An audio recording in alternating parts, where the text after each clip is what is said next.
Temos também informações sobre Bruno Henrique, galera, informação importante, tá? Aquele caso dele envolvendo a acusação por estar envolvido em situação de manipulação de cartão amarelo. A gente vai trazer essa informação muito importante. Tem também parcial de ingressos vendidos para Vasco e Flamengo. Tem muita coisa para a gente abordar no vídeo de agora, mas antes, não vou pedir para você se inscrever no canal, vou quebrar um protocolo, porque hoje eu sou católico, sou religioso, hoje é um dia muito importante, galera, é a Sexta-feira Santa, é um momento de a gente refletir sobre muita coisa, independentemente da sua religião, se é que você tem religião, mas é um momento de você repensar sobre muita coisa, renascimento, é um momento de Páscoa. A Páscoa é domingo, mas a data de hoje, a Sexta-feira Santa, é muito importante. Sugiro você que é religioso, fazer mais orações do que o normal. Enfim, é um momento para você refletir, acalmar, repensar, enfim, é recomeço.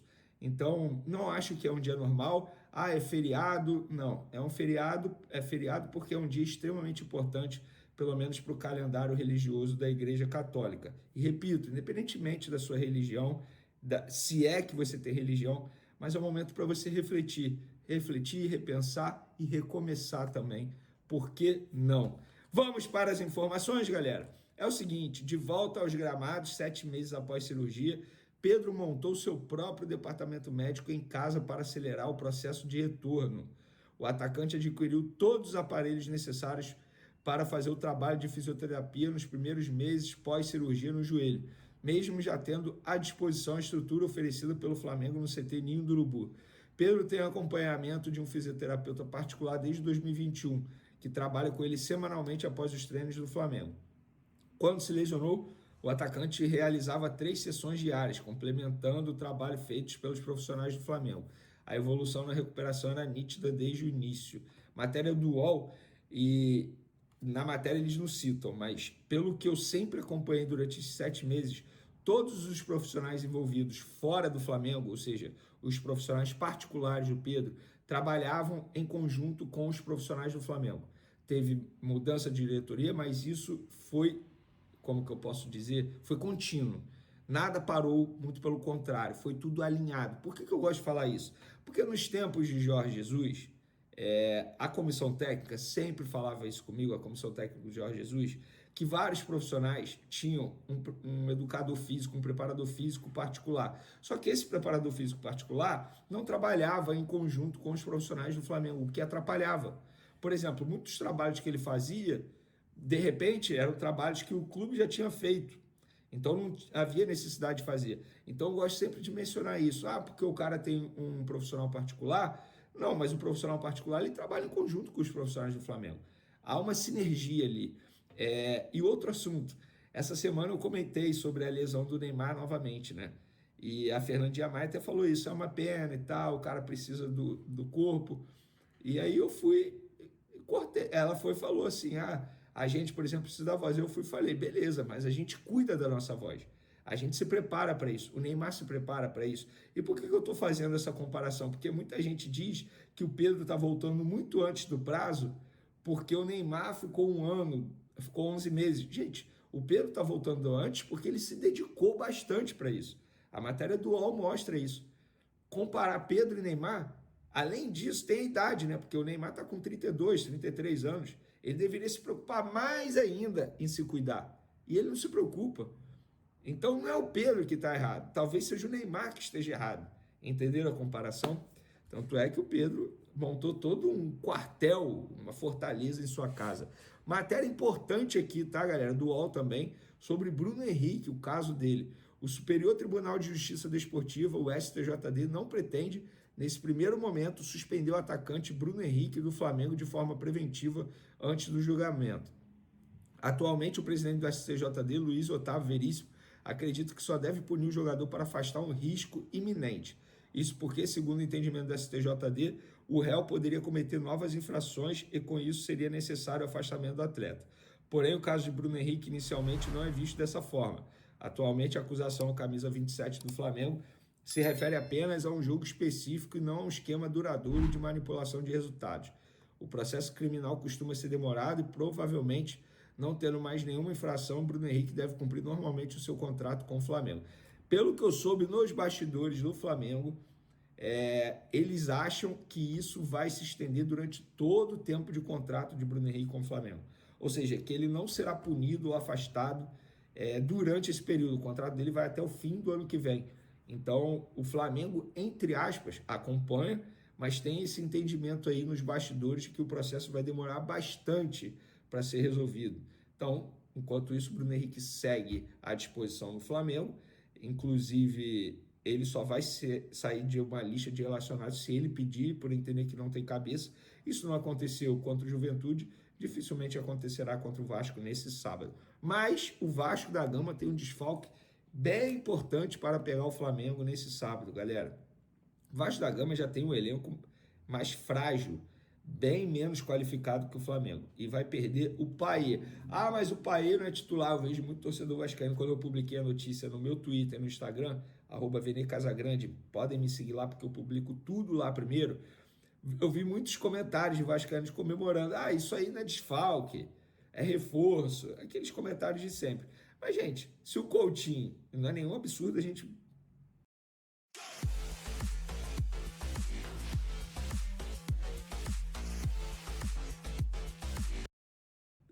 pensar isso. Se o Coutinho no primeiro tempo sente dores musculares, sente uma fadiga, sente algo, porque é algo que o Coutinho vem sofrendo bastante nos últimos anos, não só no Vasco da Gama. Quem entra no lugar dele? Era o Payet. Sem o Payet, entra quem? E aí o Carille vai ter que mexer em todo um esquema para poder suprir a ausência do Coutinho caso ele se lesione ou caso tenha necessidade de tirar o Coutinho por cansaço, desgaste físico durante o jogo. Então, desfalque extremamente importante para o Vasco da Gama para pegar o Flamengo. Eu considero o Flamengo muito favorito para esse duelo, independentemente de qual time entre em campo. Supondo que ele poupe o Arrascaeta. O Arrascaeta vai entrar no segundo tempo, vai poder mostrar serviço. Supondo que ele entre com o Michael e deixe Cebolinha no banco. Cebolinha pode entrar no segundo tempo. Ou vice-versa. O Pedro, por exemplo. Pedro não vai ser titular. Beleza, entra no segundo tempo, pode levar perigo ao gol do Vasco. Eu acho, e outra, o Vasco está muito mal treinado. Eu vi os dois últimos jogos do Vasco no Brasileiro, Sport e Ceará. O Vasco sofreu bastante com saída de bola. O Sport nem fez uma marcação muito alta. O Ceará também não. E o Vasco teve uma dificuldade absurda. O Flamengo faz uma marcação muito alta, intensa. Uma marcação muito sob pressão. Eu acho que o Flamengo vai tirar proveito dessa situação, porque é um dos pontos fracos do Vasco para pegar qualquer equipe, né? Atualmente com Carille. Um pouco mais de 25 mil ingressos foram vendidos até o momento, pelo menos a apuração até meio-dia, tá? A procura é baixa, obviamente o valor dos ingressos pesa bastante, a gente já levantou essa bola aqui. Alexandro não treinou no campo hoje, ficou fazendo tratamento, tá fora do jogo contra o Vasco e é dúvida para pegar a LDU na terça-feira. Ele não tem presença certa para pegar a LDU, é dúvida. Vou até responder exatamente o que a pessoa me disse. Vene tem chances médias pequenas, mas tem de ir para o jogo contra a LDU na altitude lá na terça-feira. Hoje lá no SBT, eu falei sobre a importância de Gonzalo Plata ao Flamengo. Eu vejo muitos rubro-negros, sobretudo nas redes sociais, ainda não dando o devido valor que o atacante merece no Flamengo. É um jogador muito importante para o estilo de jogo de Felipe Luiz. É o jogador mais intenso que o Flamengo tem no elenco hoje. Ele não para do primeiro minuto ao último minuto de jogo, de intensidade. Ele é um absurdo. E, além disso, os números comprovam o que eu estou falando. Gonzalo Plata, segundo o site SofaScore, é o vice-líder em passes decisivos do Flamengo desde que estreou no time. Até o momento, 31 jogos, 22 como titular, 4 gols, 4 assistências, 44 passes decisivos, 36 finalizações, sendo 14 no gol, 40 dribles certos e 32 desarmes. Olha a quantidade de desarme que ele faz, cara. É um jogador muito importante para o técnico Felipe Luiz. Então, torcedor rubro-negro, dê mais valor ao Gonzalo Plata. Ele merece. Tem uma informação aqui que eu nem comentei na minha introdução. O Procon de João Pessoa vai notificar a SAF Botafogo da Paraíba por preço de ingressos contra o Flamengo. Para quem não sabe, eu vou contar agora. O valor do ingresso que eles estão cobrando é um absurdo.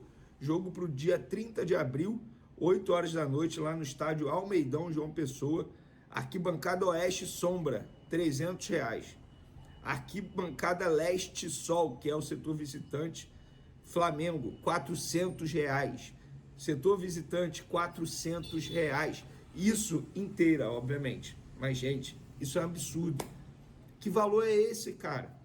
E estão cobrando esse valor, e eu já vou falando para vocês, a chance do Flamengo colocar time mistão, alternativo, é enorme, porque a Copa do Brasil é a terceira prioridade da diretoria do Flamengo na temporada. Isso não é segredo para ninguém. Cobrar um valor desse é um absurdo. O Procon está certo, sim, em notificar o Botafogo da Paraíba, porque não faz o menor sentido cobrar esse valor, essa quantia toda num jogo lá no estádio Almeidão. Gente, não é Copa do Mundo não, é Copa do Brasil, tá? Vamos para outra informação. Ó, matéria do GE. A receita prevista para o Flamengo para esse ano é de 1,3 bilhão, tá? E o valor é 9,2% maior do que 2024. No entanto, ainda fica abaixo do recorde de 1,37 bilhão alcançado em 2023.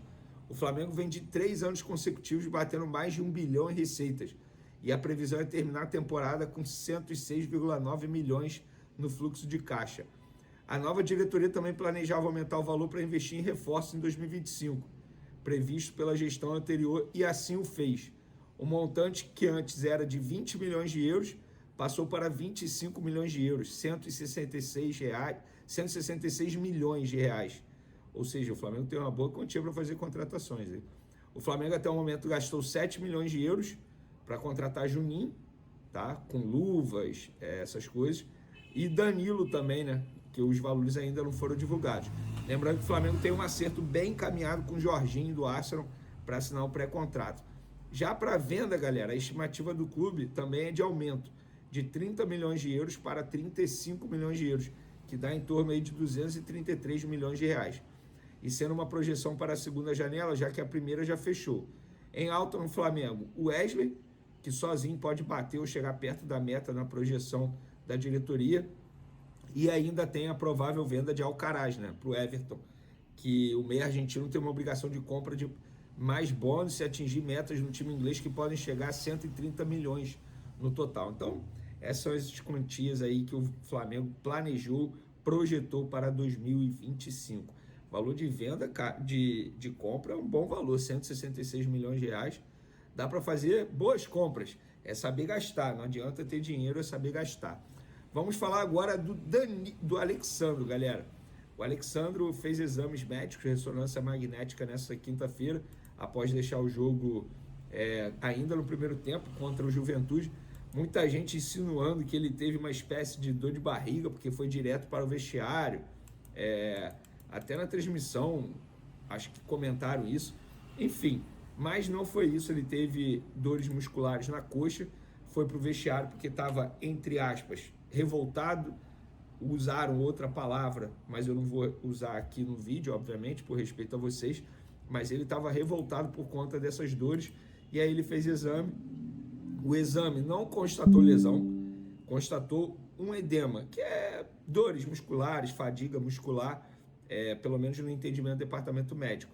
Então ele ainda sente dores no local, uma certa fadiga, e ele está provavelmente fora do jogo contra o Vasco nesse sábado, sendo preparado para o jogo extremamente importante pela Libertadores na terça-feira contra a LDU fora de casa, na altitude de Quito. Então, dos males o menor, não teve lesão, porque o Alexandre sofreu já com lesão muscular nessa temporada e é um jogador, cara, acima da média. Quando ele está na lateral esquerda do Flamengo é outra história. E por falar nisso, sem o Vinha e sem o Alexandre, para mim o lateral esquerdo titular é o Varela. O Ayrton Lucas caiu muito de produção, vem jogando mal há muito tempo, desde a temporada passada, e o Varela, quando ele foi colocado na lateral esquerda, jogou melhor que o Ayrton Lucas. Não me venham com essa. Se ele botar o Varela, ele perde o grupo. Não perde, não. Não perde o grupo, não. Porque o grupo viu que o Flamengo rendeu mais com o Varela na lateral esquerda do que com o próprio Ayrton Lucas. Então, eu colocaria o Varela na lateral esquerda. Boa pergunta. E vocês colocariam quem? Agora vocês são os treinadores. Você é o Felipe Luiz, tem Ayrton Lucas e Varela à disposição para a lateral esquerda. Ayrton Lucas é lateral esquerdo de ofício, o Varela lateral direito, mas quando quebrou o galho na lateral esquerda em 3 ocasiões, foi muito bem, obrigado. E agora? Vocês vão escalar a lateral esquerda do Flamengo contra o Vasco da Gama. Vamos falar agora do Danilo, galera, porque o Danilo ontem na Zona Mista, ele foi questionado sobre o baixo público contra o Juventude e ele disse: o Flamengo é uma questão cultural, é muito mais legal jogar com o Maracanã cheio. O Flamengo é do povo, espero que essa situação possa se resolver da melhor maneira possível. Eu não faço ideia de como, mas espero que a nossa diretoria encontre um caminho bacana para que o Maracanã fique cheio o maior número de vezes possível. E aí, isso aí é um assunto que é muita polêmica. Ontem mesmo falei no meu vídeo anterior que eu acho que deveria achar um meio termo, diminuir o valor, porque é muito feio o Flamengo jogar para apenas 31 mil pessoas no Maracanã presentes, porque pagantes foram 28 mil, 2 setores fechados. E hoje, o Lauro Jardim publicou em seu blog no Jornal o Globo, em reunião com o vice-presidente de marketing do Flamengo, Ricardo Henriques, nesta quinta-feira, Luiz Eduardo Batista, o BAP, comunicou que não vai diminuir o preço dos ingressos e que setores vazios continuarão fechados ao público. Gente, eu apurei, tá? Vou ser bem sincero, eu apurei com uma fonte muito boa no Flamengo. Essa reunião não existiu. O Ricardo, inclusive, está viajando com a família. Ele não está nem no Rio de Janeiro, ele nem sequer esteve a Gávea hoje. Não sei se o BAP teve, mas o Ricardo nem a Gávea foi hoje, essa reunião não teve. O valor dos ingressos contra o Corinthians, dia 27, próximo jogo no Maracanã, serão mantidos, não vão sofrer alterações nem para cima nem para baixo, valores serão mantidos, mas não teve essa reunião. Essa reunião não teve. Inclusive, a pessoa que me passou essa informação trouxe até um bastidor, cara, dizendo que, peraí, eu vou ler aqui exatamente o que ele disse. Globo batendo exageradamente no preço dos ingressos. Estão pé da vida por conta da Libra e da nossa contestação ao contrato de transmissão dos jogos. Olha alguns públicos da Libertadores de 81. Aí mandou aqui, jogou para 7 mil pessoas na Libertadores de 81, mas o Maracanã tinha 150 mil lugares. Agora acho 55 mil pouco. Gente, eu acho pouco, tá? Eu acho pouco, pelo visto, no entendimento de algumas pessoas do Flamengo. Saiu essa matéria por conta dessa guerra nos bastidores entre Flamengo, Globo, Libra. Isso é um assunto que vai dar pano para manga. Mas o que eu posso garantir para vocês é que essa reunião não teve do BAP com o Ricardo. O que teve na Gávea hoje foi uma reunião de membros de torcidas organizadas com uma pessoa da diretoria do Flamengo, porque o Flamengo está dando auxílio e suporte para buscar esse retorno quanto antes das torcidas organizadas ao Maracanã, porque o Flamengo entende que eles retornando, com certeza, isso vai agregar bastante o desempenho da equipe, vai ajudar bastante, até mesmo no perfil dos torcedores. Hoje muita gente brinca que é a Fla Selfie, e eu concordo. Eu estava no Maracanã, Flamengo e Central Córdoba, Flamengo tomando de 2-0 no intervalo, e as pessoas fazendo live, jogando no celular, isso não existe, entendeu? Então, essa reunião não teve, mas os valores dos ingressos contra o Corinthians serão mantidos. Resta saber para o decorrer da temporada. Fala, nação rubro-negra. Já pode esquentar o coração, porque vem aí mais um clássico gigante no Maracá. É sábado, 18h30, Vasco x Flamengo, e o clima já tá fervendo nos bastidores. Mas para essa batalha, o técnico Felipe Luiz vai ter que lidar com 2 desfalques importantes no setor defensivo. Matias Vina e Alex Sandro estão fora. O primeiro segue em recuperação de uma grave lesão no joelho, mas já iniciou trabalhos em campo. Já Alex Sandro teve um edema muscular na coxa esquerda detectado em exame e já começou o tratamento, ou seja, não tem condições de entrar em campo. E agora, torcedor, quem assume o lado esquerdo? A boa notícia é que Ayrton Lucas está disponível, mas também existe a possibilidade de vermos novamente o uruguaio Guilhermo Varela improvisado na posição, como já aconteceu em outros momentos. Mesmo com os desfalques, o Mengão chega forte, embalado pela goleada sobre o Juventude pronto para manter a liderança no Brasileirão. Com Vina e Alex Sandro fora, a missão de Felipe Luiz agora é ser estrategista e manter o equilíbrio do time, mesmo com buraco no lado esquerdo da defesa. Ayrton Lucas, que é o nome mais natural para a posição, pode pintar como titular, mas o treinador já mostrou que não tem medo de improvisar, e aí surge a possibilidade de Guilhermo Varela aparecer novamente do lado oposto. O uruguaio, que é lateral direito de origem, já foi testado ali e deu conta do recado. Entrega, marcação forte, e não se esconde do jogo. Esse tipo de movimentação mostra como o elenco do Flamengo é versátil, com jogadores que entendem o coletivo acima de tudo. E olha, mesmo com essas baixas, a espinha dorsal do time está inteira, o que é essencial num clássico. O Flamengo chega com força máxima no ataque, meio-campo afiado e defesa sólida. E é bom lembrar, Felipe vem controlando a carga dos atletas, então pode ter surpresa de última hora, com algum nome poupado para manter a intensidade lá em cima nos próximos jogos. E não é só mais um jogo, torcedor. É clássico. É Vasco x Flamengo. É aquele duelo que para o Rio e que, não importa o momento da tabela, sempre tem peso, sempre tem rivalidade, sempre tem alma. Mas dessa vez tem mais em jogo. O Mengão entra em campo como líder do Brasileirão com 10 pontos, empatado com Palmeiras, e uma vitória no Maracá pode significar abrir vantagem e mandar o recado pro campeonato inteiro. Do outro lado, o Vasco tenta se encontrar na competição, o que aumenta ainda mais a tensão do jogo. Afinal, todo time quer crescer em clássico. Por isso, mesmo com os desfalques, o Flamengo precisa entrar ligado, com sangue nos olhos, dominando o meio, marcando forte e fazendo valer a camisa mais pesada do Brasil. Clássico é detalhe, é foco, é atitude. E se tem uma coisa que esse time vem mostrando sob o comando de Felipe Luiz é comprometimento e fome de vencer. E quando o Maracanã vira palco de rivalidade, é o momento perfeito para escrever mais uma grande história rubro-negra. Mesmo com Vina fora por lesão no joelho e agora com Alex Sandro também vetado por edema na coxa, o Flamengo segue forte, determinado e pronto para mais uma batalha. O clássico contra o Vasco promete ser daqueles que ficam na memória, e mesmo com a lateral esquerda remendada, a confiança está em alta. Seja com Ayrton Lucas, seja com Varela improvisado, o que importa é a entrega dentro de campo. O elenco está unido, o esquema de Felipe Luiz vem evoluindo a cada rodada, e a liderança do Brasileirão está nas nossas mãos. Agora é foco total, espírito de decisão e aquela vontade rubro-negra que transforma o Maracanã num caldeirão. Então comenta aqui, qual seria a sua escolha para a lateral esquerda?